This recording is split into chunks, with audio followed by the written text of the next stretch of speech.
I didn't mean to stay. It was supposed to be a quick drop-off, my friend's jacket, forgotten in my car after basketball. But when she opened the door, her voice low and unhurried, and said, "You might as well stay for tea." I forgot whatever excuse I'd planned to give. She moved differently than anyone I knew. Not in a showy way. More like someone who didn't need to prove anything anymore. Bare feet, hair pinned up messily, a thin sweater hanging off one shoulder. The kind of grace that made silence feel deliberate. The kitchen light was soft, almost amber, catching the steam from the kettle as it began to hum. I sat at the table, trying to look comfortable, like I belonged there. She moved around me, quiet but close. There was this faint scent of rain on her. Not perfume, just real air. "Milk or sugar?" she asked. "Just black," I said, my voice steadier than I felt. She smiled, just barely. "That's brave." I didn't know what she meant until she poured it. Dark, almost too hot. The rim of the cup trembling in her hand as she set it down in front of me. She stood there for a moment, still holding the spoon, and for some reason, I couldn't look away. Her eyes flicked to mine, then down. "You look so much like your mother when you think too hard," she said softly, then seemed to regret it. "Sorry. Habit." I shook my head. "It's fine." She nodded, but the space between us filled with something I couldn't name. A quiet awareness. Not wrong, but not innocent either. The kettle still whistled a little on the back burner. Outside, the rain had started again, tapping the windows. "You don't visit often," she said. "I don't get invited often," I answered before I could stop myself. Her mouth twitched, not quite a smile. "Maybe that's my fault." She sat down opposite me, crossing one leg over the other. The sound of her sweater sleeve brushing against the table seemed louder than it should have been. My hand stayed near the cup, but I didn't drink. "You'll let it get cold," she murmured, eyes on the rising steam. Then she leaned forward, slow, deliberate, took my cup, and brought it to her lips. I froze. Her thumb brushed the spot where my fingers had been. She took a small sip, eyes half closed, as if testing the heat. Then she set it down again, closer to her than to me. "Too bitter," she said. "You'd like it better with a little sugar." "I don't mind bitter," I managed. That made her look at me. Really look. Something shifted in her face. Just a flicker. But enough. The air felt thicker. The sound of rain grew sharper. She said nothing. Neither did I. Her hand moved toward the sugar jar but stopped halfway. "You're staring," she said without looking up. "I know." She exhaled, a small laugh breaking the tension but not ending it. "You shouldn't," she whispered, almost to herself. I didn't answer. The kettle clicked off behind her, the sound startling her back upright. She stood too quickly, brushing her sweater down, and turned away to the counter. "I should," she started, but the sentence trailed off. The front door opened suddenly. Footsteps in the hall, a male voice calling her name. She turned toward me, wide-eyed, one finger against her lips. "Not a word," she mouthed. And just like that, the air between us became something dangerous and alive. The voice in the hallway faded, her brother's, my friend's father, saying something about picking up groceries. She called back, steady, casual, and only when the door closed again did she let her shoulders drop. "You shouldn't be here," she said quietly, turning back to the table. "I was invited." Her lips curved slightly, but there was no humor in it. "That's what makes it worse." She sat again, slower this time, both hands folded around her cup. I watched her avoid my eyes.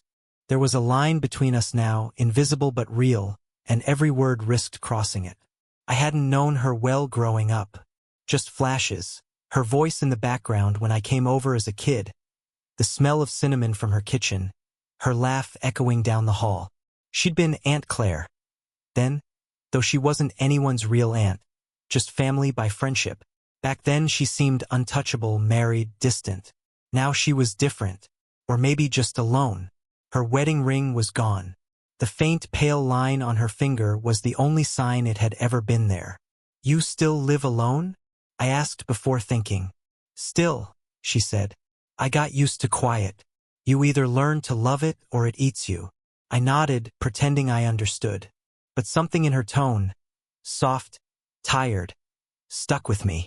She reached for the sugar jar again, added a spoonful to her tea, stirred slowly. You're what, 22 now? 23, I said. God, she whispered, shaking her head. When I was 23, I thought 30 was ancient. Her eyes met mine, amused but aching underneath. Now 45 feels like a deadline. I wanted to say something to pull her back from that edge, but all I could do was watch the way she traced the rim of her cup. Slow circles, fingertips grazing porcelain like she needed something solid to hold. I don't think, I started, but she interrupted, smiling faintly. Don't say what you think I need to hear. The kettle clicked again from the cooling element. She stood, reached over me to unplug it, her arm brushing my shoulder. The touch was nothing, just fabric against fabric, but my pulse jumped anyway. She didn't move right away. For a second, she stayed close. The faint scent of tea leaves, the warmth of her breath near my ear. Then she pulled back as if catching herself. You should go soon, she said softly. I know, but neither of us moved. She sat again, folded her hands, then unfolded them. Her voice dropped to almost a whisper. You look at me like you're waiting for permission. I swallowed. Maybe I am. Her eyes lifted, steady now, holding mine. Then stop. The silence that followed wasn't comfortable, but it wasn't empty either. The rain outside had stopped. Somewhere down the hall, the refrigerator hummed faintly, a low, steady sound between us. When she finally reached across the table, her hand found my wrist, brief, light, but sure. Don't make this harder, she said. Her thumb brushed once against my skin before she let go. I didn't answer because I couldn't. The only sound left was the quiet clink of her cup being set down, and the unspoken truth that neither of us was ready to leave the table. That it was 2 days before I saw her again. I told myself I wouldn't go back, that the moment at her table was nothing, but when my friend forgot his charger at home, it gave me a reason. Or maybe an excuse. When she opened the door this time, she didn't look surprised. Just tired, like she'd been expecting something she didn't want to name. Another delivery? She asked, stepping aside. Yeah, I said, holding up the charger. Just passing through. Her gaze lingered a second too long before she nodded. You never just pass through. The house was quiet again, that same golden hush. Afternoon light cut through the curtains in thin lines, dust drifting like it had all the time in the world. She was wearing a loose white shirt, sleeves rolled to her elbows, collar open. Her hair wasn't done, strands falling near her face, catching the light. Tea? She asked, out of habit more than invitation. Sure, I said, even though I knew how dangerous that word had become between us. She turned to the counter and I watched her. The way she moved slower than usual, careful, deliberate, as if aware of my eyes on her. Your friend came by earlier, she said. Oh. He asked if I'd seen you lately. She paused, poured the water, then looked back over her shoulder. I said no. Something twisted in the air between us. I wanted to thank her, but the words wouldn't come. Maybe that was a lie, she added. She set the cup down in front of me, her hand brushing mine. Not by accident this time. The touch stayed too long. Claire, I said quietly. She looked up. The sound of her name seemed to change something in her face, her guard slipping for just a breath. This isn't, she started, then stopped. The silence pressed harder. Outside, a car passed, the sound fading too fast. Inside, there was only the ticking of the clock and the sound of her uneven breathing. Her eyes flicked down, then up again.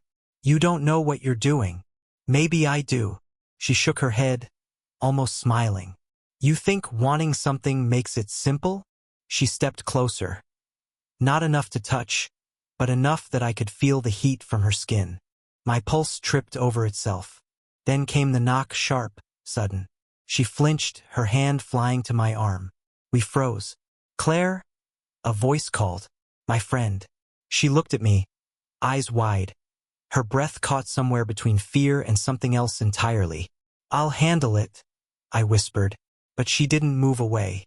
"Stay quiet," she mouthed, her hand still on my arm. The warmth of her touch pulsed in sync with my heartbeat. She went to the door, smoothing her shirt, voice steady when she opened it. "Hey, you just missed him. He dropped it off earlier." Their voices blurred. I only heard fragments, laughter, a question, her calm answers. My body stayed still, but every second stretched too long. When the door finally closed again, she turned back, exhaled hard, and leaned against the wall.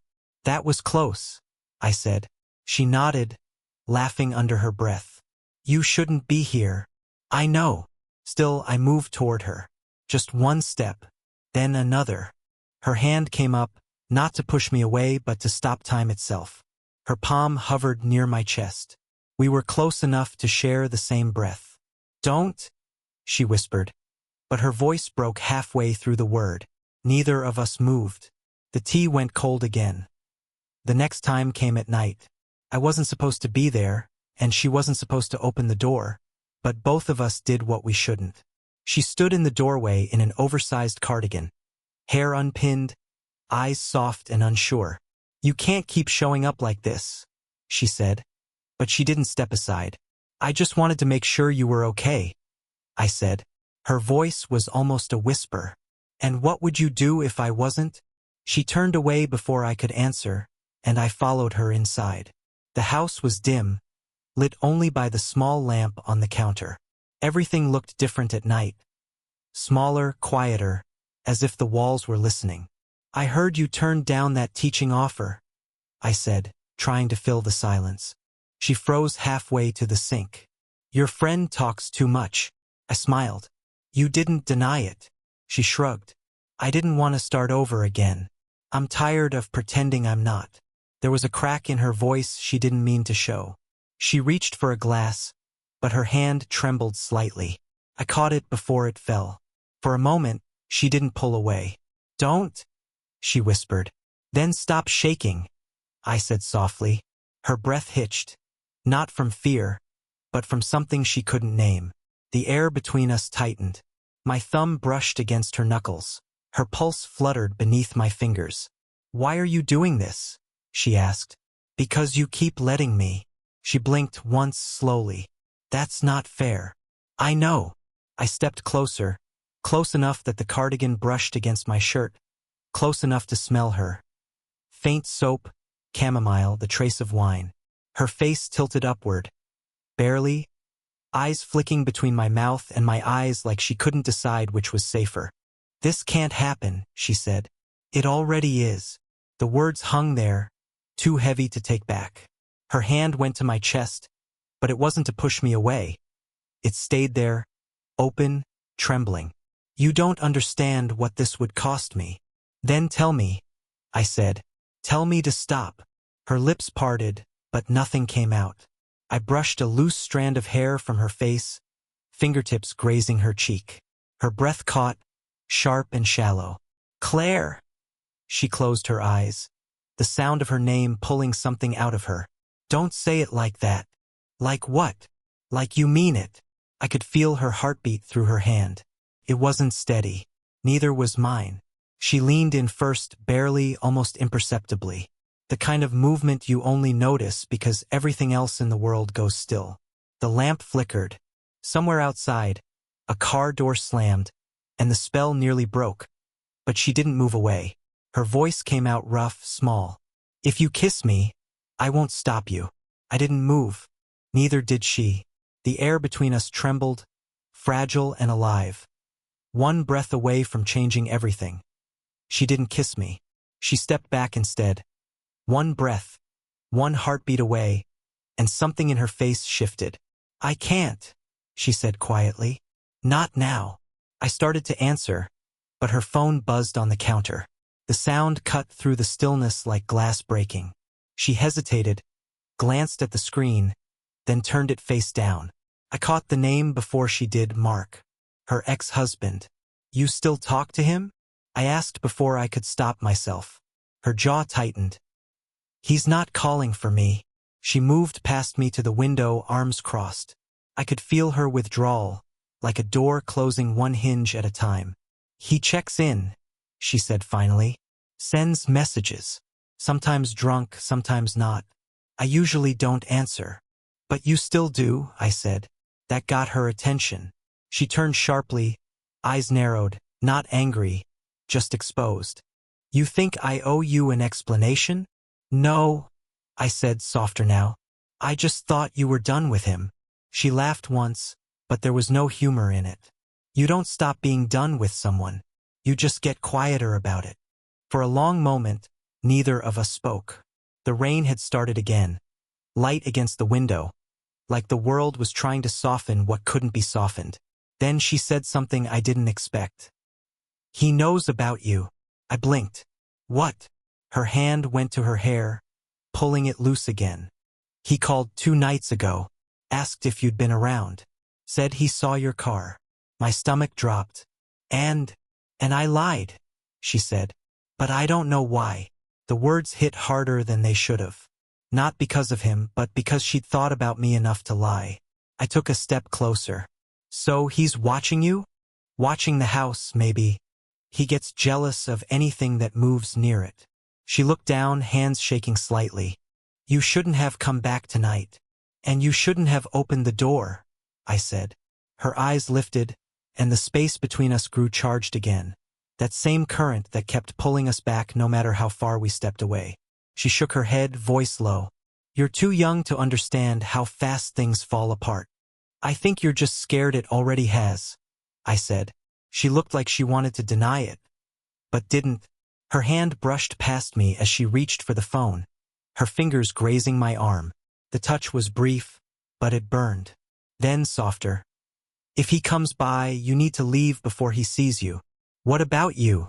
Her answer came too slow. I'll manage. I always do. She moved toward the door, meaning to show me out. But when she turned, I was still standing there. Claire, I said, and she stopped. You keep saying my name like you want to rewrite it, she whispered. I just don't like how he says it. For a second, her eyes flickered, something between fear and wanting. She stepped closer again, her hand hovering near my chest, not touching this time. You shouldn't come back after tonight, she said. I will. Her lips parted, but she didn't argue.